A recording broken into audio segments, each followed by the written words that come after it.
सपनों को टूटने नहीं दिया है, विश्वास के साथ उस पे खड़े रहे हैं, इसलिए आज जीवन में सफल हैं। इन 4-5 सालों के अंदर करोड़पति बन पाए हैं, करोड़ों रुपए अपने घर में पहुंचा पाए। इसलिए कभी भी छोड़ना नहीं। क्या तैयार हैं? तैयार हैं? हम छोड़ते क्यों हैं? लोग क्यों छोड़ जाते हैं? किसी दूसरे के कहने पे? हाँ जी, किसी दूसरे के कहने पे या अपनों के तानों से?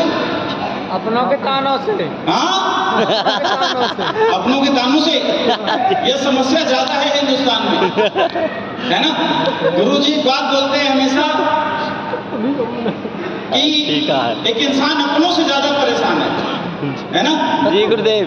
मैं आपको एक स्टोरी सुनाता हूँ। एक बार की बात है, पंडित जी बहुत ज्यादा पूजा पाठ करते थे, तो काफी पूजा पाठ करने के बाद भगवान प्रसन्न हुए और बोले कि बताओ पंडित जी क्या चाहिए? तो उन्होंने बोला हमारे जीवन में बहुत दरिद्रता है, आप हमें बहुत अमीर बना दो। तो उन्होंने बोला कि चलो एक झटके में तुम्हें अमीर नहीं बना सकते, ये नेचर के खिलाफ हो जाएगा। मैं तुम्हें एक आशीर्वाद दे देता हूँ कि तुम जब भी किसी मरीज को देखोगे, है ना, वो वैद्य थे, तो जब भी तुम किसी मरीज को देखोगे और अगर उसके ऊपर तुम्हें यमराज दिखाई दे, तो आप ये मानना हो कितना भी हट्टा खट्टा हो, उसकी मृत्यु निश्चित है। और कोई लूला लंगड़ा कटा फटा मरने की कंडीशन पे डॉक्टर उसको बोल दिया हो कि ये जिंदा नहीं रहेगा, अगर यमराज उसकी सर पे नहीं दिख रहा, आप बस बोल देना कि ठीक हो जाएगा, दवा दे देना, वो ठीक हो जाएगा।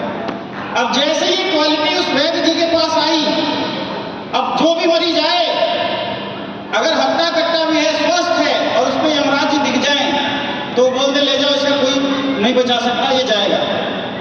तो डेथ हो जाती थी। और कोई मरता हुआ भी आ जाए और उसके ऊपर ना दिखे, तो बोलता था कोई इसका बाल बाका नहीं कर सकता, मैं दवा देके जा रहा हूँ, ठीक हो जाएगा। जब ऐसा होने लगा तो वो काफी फेमस हो गए, काफी प्रसिद्ध हो गए।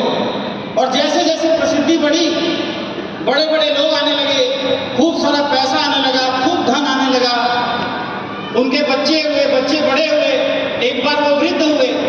करोड़ों अरबों रुपए की संपत्ति बनाने के बाद एक दिन पंडित जी नहा धो के उठे, जैसे शीशे में मुंह देखने गए, उनको अपने ऊपर ही यमराज जी दिख गए। अब जैसे ही सिर के ऊपर यमराज जी दिखे, पंडित जी को समझ में आ गया कि मेरा ही टिकट कटने वाला है। समझ रहे हो आप? तो नियम यह था कि सिर के ऊपर यमराज जी दिखने चाहिए, तभी आपकी जान जाएगी। दूसरी शर्त यह थी कि यह विद्या जो आपके पास है किसी को बतानी नहीं है, नहीं ये चली जाएगी, खत्म हो जाएगी। तो पंडित जी ने जैसे यमराज जी को देखा, यमराज जी आए, 2 दूध लेकर आए और सिर के ऊपर क्या हो गए? खड़े हो गए। अब जैसे यमराज यहां खड़ा हो, पंडित जी उल्टा घूम जाए, है ना? जैसे उल्टा घूम जाए, फिर यमराज दूसरी तरफ जाके सिर पे खड़ा हो, फिर उल्टा घूम जाए। अब पूरा वो दिन भर दूत जो है वो परेशान रहा कि इनकी जान निकालूं तो निकालूं कैसे। उसने कॉल लगाया ऊपर हेड ऑफिस में कि पंडित जी बहुत चालाकी कर रहे हैं वैद्य जी, एक और भेजो। तो दूसरा भेज दिया गया, है ना? तो जैसे दूसरा भेजा गया, जब दूसरा भेजा गया तो पंडित जी क्या कि अभी सीधा लेटते थे वैसे हो गए, जैसे दोनों आगे पीछे हो फिर घूम जाए। फिर पूरे दिन कार्यक्रम चला। अच्छा, ये सारा कार्यक्रम घर वाले देख रहे हैं। कौन देख रहा है? घर वाले। अब ऊपर से 4 भेजे गए, एक राइट खड़ा होगा, एक पूरब में, एक पश्चिम में, उत्तर में और एक दक्षिण में। यमराज ने भी प्लानिंग के साथ भेजा कि अब तो इसका टिकट काटना ही काटना है। अब चारों तरफ जब सब खड़े हो गए तो पंडित जी ने क्या किया? शीर्षासन कर लिया।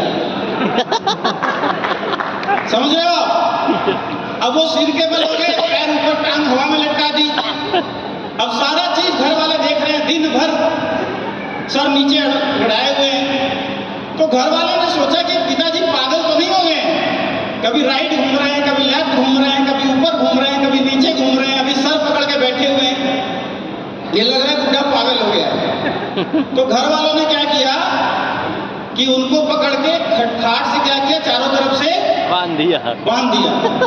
और जैसे ही खाट से पंडित जी को बांधा गया, सारे यमराज सर के ऊपर आए और उनके प्राण लेकर चले गए। अब जैसे ही यमराज के पास पहुंचे, यमराज हंसा कि बहुत चालाक बन रहे थे, कभी इधर घूम रहे थे, कभी उधर घूम रहे थे, यमराज से एक पंगा ले रहे थे। तो पंडित जी ने बोला कि तुम मेरा क्या बिगाड़ सकते थे? वो तो अपने 4 बेटे ना होते और खाट से नहीं बांधते तो तुम्हारे यमराज हमारे पास लेकर भी नहीं आ पाते।